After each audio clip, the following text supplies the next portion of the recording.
Well, here in the South, breakfast is a full meal. No one around here goes for that light continental thing. A traditional Southern breakfast is cooked from scratch, made with love, and served big.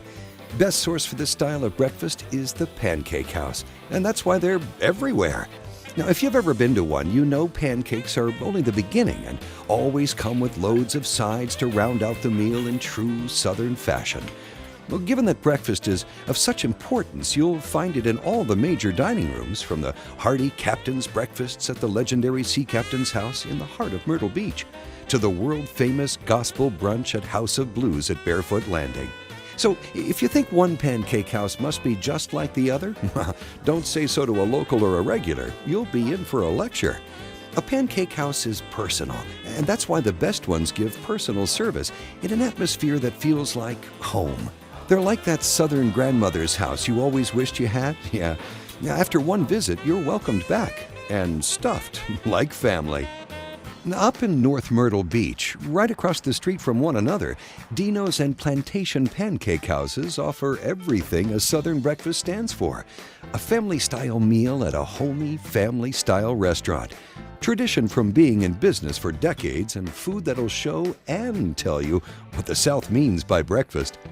It's no wonder Dino's won Best of the Beach and has been featured in Beach TV's top 5 breakfasts of the entire Grand Strand. Try all the favorites you see here, as well as specials every day, until you wonder who can come up with so many ways to say pancakes, French toast, omelets, and eggs Benedict.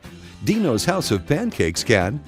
Now, a little further south, down 17 from Dino's, is one of the most iconic breakfast spots in the Southeast. They say all roads lead to Mammy's Kitchen, and it's easy to believe when you see the crowds lined up at their famous buffet. Oh, Mammy's is a local landmark. Opened as a drive-in spot back in 1953, they've welcomed generations through these retro classic doors. So many happy folks have served themselves to Mammy's generous buffet, piled their plates high with biscuits and gravy, eggs and bacon, and everything else you could possibly want. Now, people who fall in love with Mammy's come back every chance they get, like part of one giant Mammy's Kitchen tribe. It's like that around here, so maybe you're starting to get the idea. Breakfast is part of the South, and while you're here, you should make it a memorable part of your experience. I mean, after all, when you think about it, when you get back home, are you even going to have time for breakfast? Seriously, get a pen and write these places down, or grab your phone and use your thumbs to type them in. At least one morning this trip, you need to experience a real Southern breakfast.